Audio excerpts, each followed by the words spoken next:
മതപരമായ വിദ്യാഭ്യാസം മനുഷ്യരെ യഥാർത്ഥ മനുഷ്യരാക്കുന്നു എന്നത് ചരിത്രമാണ്, വർത്തമാനമാണ്, അനുഭവവുമാണ്.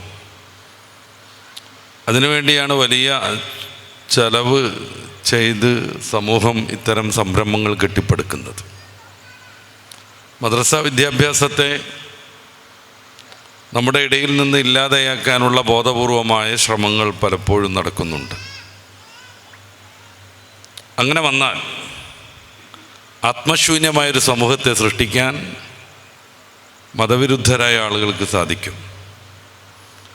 കുറവും കുറ്റവും പറഞ്ഞുണ്ടാക്കി നമ്മളെ തന്നെയും മദ്രസ പോലെയുള്ള ദീനീ വിജ്ഞാന സംരംഭങ്ങളോട് വിരുദ്ധരാക്കാനുള്ള ശ്രമങ്ങളുണ്ട്.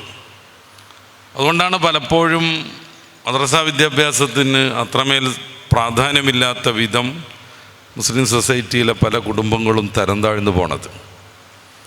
ഒരു ചടങ്ങിനുള്ള വിദ്യാഭ്യാസം, എല്ലാവരും പോകുമ്പോൾ ഒരു ട്രെൻഡെന്ന വിധം നമ്മുടെ മക്കളെയും പറഞ്ഞയക്കണം, അല്ലെങ്കിൽ മറ്റ് ചില സാമൂഹികമായ പ്രശ്നങ്ങളുണ്ടാകുമെന്ന് കരുതിയിട്ട് പള്ളിയിൽ മറവ് ചെയ്യേണ്ടതെന്നൊക്കെ കരുതിയിട്ട് മദ്രസയോട് ഒരു വലിയ താല്പര്യമില്ലാതെ സഹകരിക്കുന്നൊരു രീതി.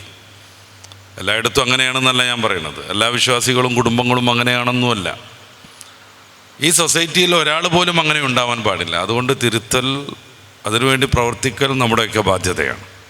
എന്തുകൊണ്ട് കേരളത്തിൽ പരിശുദ്ധ ഇസ്ലാം ഇത്ര മനോഹരമായി നിലനിൽക്കുന്നതിൻ്റെ അടിസ്ഥാനം ഇതുപോലെയുള്ള മദ്രസകളാണ്.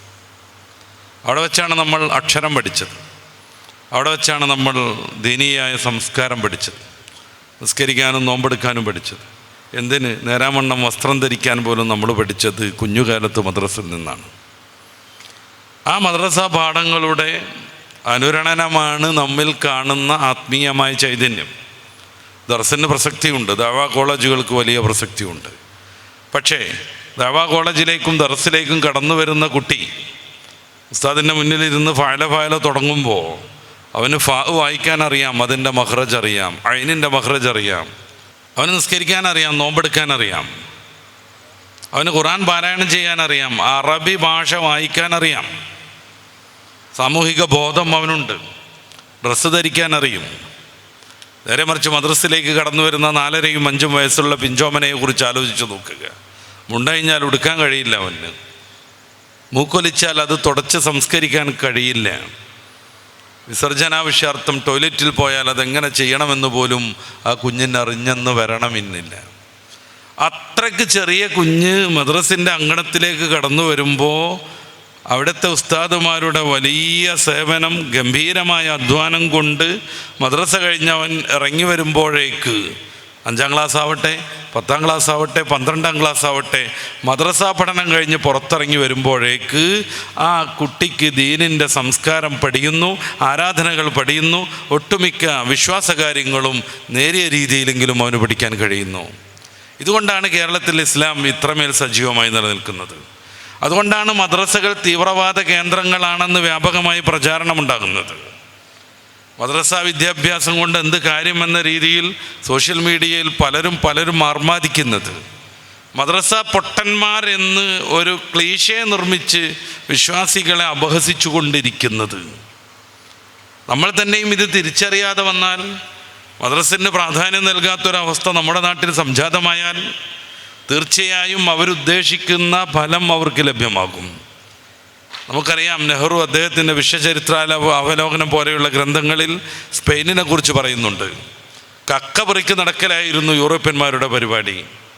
അന്ന് കിട്ടുന്ന കക്ക തോടുപൊളിച്ച് അത് ഭക്ഷണമാക്കി പിറ്റേ ദിവസം പിന്നെയും പോയി അങ്ങനെ ജീവിതം മുന്നോട്ട് കൊണ്ടുപോയിരുന്നവരായിരുന്നു യൂറോപ്യന്മാർ. പ്രത്യേക ലക്ഷ്യങ്ങളില്ലായിരുന്നു, പുരോഗതിയില്ലായിരുന്നു, വിദ്യാഭ്യാസമില്ലായിരുന്നു, വലിയ വലിയ സ്ഥാപനങ്ങളൊന്നുമില്ലായിരുന്നു. പിന്നീട് ഇന്ന് കാണുന്ന യൂറോപ്പിൻ്റെ പുരോഗതിയിലേക്ക് ആ നാടും സമൂഹവും എത്തിച്ചേർന്നത് എങ്ങനെയാണ്? സ്പെയിനിൽ ഇസ്ലാം പ്രചരിക്കുന്നു എന്നല്ല, സ്പെയിൻ ഇസ്ലാമിൻ്റെ രാഷ്ട്രമായി മാറുന്നു. അങ്ങനെ ഇസ്ലാമിക സമൂഹം വഴി സ്പെയിനിലേക്ക് വെളിച്ചമെത്തുന്നു, വിദ്യാഭ്യാസമെത്തുന്നു. കോർഡോവ യൂണിവേഴ്സിറ്റിയെക്കുറിച്ചൊക്കെ നമുക്കറിയാം. അതുവഴിയാണ് ഇസ്ലാമിൻ്റെ വിജ്ഞാനങ്ങൾ മുഴുവനും സ്പെയിനിലേക്ക് എത്തിച്ചേരുന്നത്. ഇത് നമ്മുടെ ഒരു വാദമൊന്നുമല്ല. ഞാൻ നേരത്തെ പറഞ്ഞു വിശ്വചരിത്രാവലോകനത്തെക്കുറിച്ച്. വേറെയും കുറേ പുസ്തകങ്ങളുണ്ട്. KM റോയിയുടെ ഇസ്ലാമിൻ്റെ ചരിത്രപരമായ പങ്ക് എന്ന പുസ്തകം നമുക്ക് വായിക്കാം. വേറെയും ധാരാളം പുസ്തകമുണ്ട്. MP വീരേന്ദ്രകുമാറിനെ നമുക്കൊക്കെ അറിയാം, നമ്മുടെയൊക്കെ ഇടയിൽ ജീവിച്ചു പോയ ആളാണ്. അദ്ദേഹത്തിൻ്റെ ഡാനൂബ് സാക്ഷി എന്ന പുസ്തകത്തിൻ്റെ അവസാന ഭാഗത്ത് 150-ലേറെ പേജുകൾ ഇസ്ലാം ലോകത്തിന് നൽകിയ ശാസ്ത്രീയ വികാസത്തെക്കുറിച്ചാണ് പറയുന്നത്. വെറും കക്കപറിക്ക് നടന്ന് ഇരുട്ടിൽ ജീവിച്ചിരുന്ന യൂറോപ്യൻസിനെ മൊത്തം ശാസ്ത്ര പുരോഗതിയിലേക്കും വിജ്ഞാനത്തിലേക്കും കൊണ്ടുവന്നത് ഇതുപോലെയുള്ള മദ്രസകളായിരുന്നു എന്ന സത്യം ചരിത്രത്തെ നേരാവണ്ണം സമീപിച്ചവരൊക്കെയും ഉറക്കെ പറയുന്നതാണ്, രേഖപ്പെടുത്തിയതുമാണ്. അത്ര മദ്രസ പൊട്ടന്മാരൊന്നുമല്ല. MBBS വിദ്യാർത്ഥികൾ 1000-ലേറെ വർഷം പഠനം നടത്തിയ പ്രധാന പുസ്തകം ഇബ്നു സീനയുടെ അവിസന്ന എന്ന പേരിൽ യൂറോപ്യൻ ലോകത്ത് അറിയപ്പെടുന്ന മഹാപണ്ഡിതൻ്റെ മഹാവിശ്വഘരൻ്റെ കിതാബു തിബ്ബായിരുന്നു. 1000 വർഷത്തോളം MBBS വിദ്യാർത്ഥികൾ കാര്യമായി പഠിച്ചത് അതായിരുന്നു. ഉസ്ബെക്കിസ്ഥാനിൽ അദ്ദേഹത്തിൻ്റെ പേരിൽ മ്യൂസിയമുണ്ട്. കിതാബു തിബ്ബിൻ്റെ പഴയ കോപ്പികളൊക്കെ അതിലിങ്ങനെ കാണാം നമുക്ക്. അദ്ദേഹം അന്ന് ശസ്ത്രക്രിയ നിർവഹിക്കാൻ, ഓപ്പറേഷൻ നടത്തുന്ന സമയത്ത് എല്ല് മുറിക്കാൻ അദ്ദേഹം സ്വന്തം കരങ്ങളാൽ നിർമ്മിച്ച ഉപകരണങ്ങൾ അവിടെ കാണാം.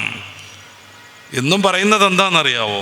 പുതിയ കാലത്തും ആ ഉപകരണത്തേക്കാൾ വലിയൊരു മാറ്റമൊന്നുമില്ല എല്ല് മുറിക്കാൻ ഉപയോഗിക്കുന്ന യന്ത്രത്തിന് എന്നാണ്. ഇതൊക്കെ സാധ്യമായത് മദ്രസയിൽ നിന്നാണ്. നമ്മുടെ വിദ്യാർത്ഥി മദ്രസയിലേക്ക് പോകുന്നത് കൊണ്ട് അവന് ധർമ്മനിഷ്ഠനായി ജീവിക്കാൻ കഴിയുന്നു.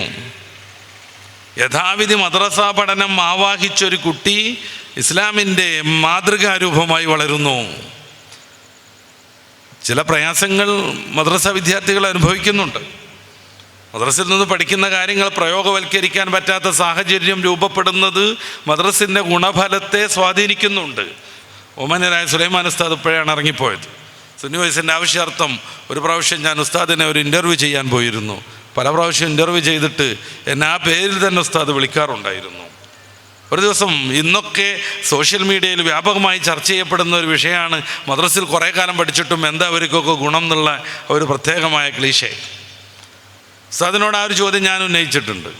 അന്ന് ഉസ്താദ് പറഞ്ഞ മറുപടി, മദ്രസയിൽ പഠിക്കുന്ന കാര്യങ്ങൾ ചെറിയ കുട്ടികളാകുമ്പോൾ മുതൽ അവരുടെ ഉള്ളിലേക്ക് കുത്തിപ്രവേശിപ്പിക്കാൻ നമുക്ക് സാധിക്കണം എന്നാണ്. അതിന് രക്ഷിതാക്കളാണ് ശ്രദ്ധിക്കേണ്ടത്.